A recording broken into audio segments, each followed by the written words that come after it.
સુરતના વરાછાના fire brand ધારાસભ્ય કુમાર કાનાણીએ પરિપત્ર લખ્યું છે. કુમાર કાનાણીએ મનપા કમિશનરને પત્ર લખી વસ્તી ગણતરીના કામે વિકાસના કામો ન અટકવા જોઈએ તેમ જણાવ્યું હતું.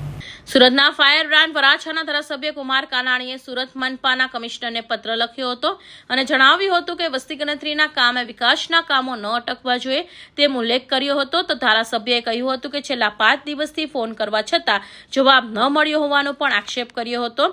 ટ્રેનિંગ અને મીટિંગમાં અધિકારીઓ વ્યસ્ત હોવાની રજૂઆત બાદ પણ સામા ચોમાસા પહેલા રોડ, ગટર અને પાણીની કામો ઝડપથી પૂર્ણ કરવાની માંગ કરી હતી અને જો કામગીરીમાં વિલંબ થશે તો લોકોને મુશ્કેલી ભોગવવી પડશે તેમ કહી ધારાસભ્ય કુમાર કાનાણીએ કહ્યું હતું કે વસ્તી ગણતરીને કારણે લોકહિતના કામો ખોરવાઈ રહ્યા છે.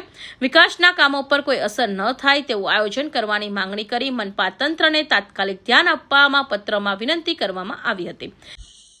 છેલ્લા 5-6 દિવસથી કોઈ પણ વિભાગના અધિકારીઓ સાથે કામ માટે ફોન કરીએ તો એક જ જવાબ મળે છે કે વસ્તી ગણતરીની મિટિંગમાં છીએ, ટ્રેનિંગમાં છીએ.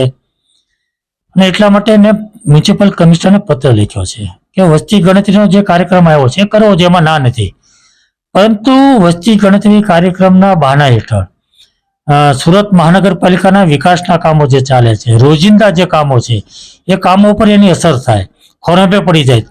અત્યારે તો મ્યુનિસિપલ કમિશનરને પત્ર લખવાનું કારણ એ જ છે કે મહાનગરપાલિકાના વહીવટી તંત્ર જ્યારે થંભી ગયું એવું લાગી રહ્યું છે. એટલા માટે ચોમાસું માથે છે.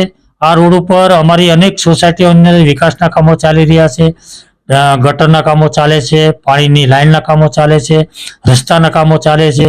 આ બધા જ કામો જો ચોમાસેલા પૂર્ણ ન થાય તો વરસાદ થયા પછી ખૂબ મોટી મુશ્કેલી ઊભી થવાની છે, લોકોને હાલાકી થવાની છે. અને એટલા માટે લોકોને મુશ્કેલી ઊભી ન થાય અને હાલાકી ન થાય એટલા માટે ચોમાસા પહેલા, વરસાદ આવ્યા પહેલા તમામ કામો પૂર્ણ થવા જોઈએ. અને એટલા માટે મેં મ્યુનિસિપલ કમિશનરને પત્ર લખ્યો છે કે આ કામો ઝડપથી પૂર્ણ થાય, સમયસર પૂર્ણ થાય અને વસ્તી ગણતરીનો કાર્યક્રમની સાથે સાથે આ કામ ખોરંભે ન પડે એનું ધ્યાન રાખવું જોઈએ એવી મારી માગણી છે.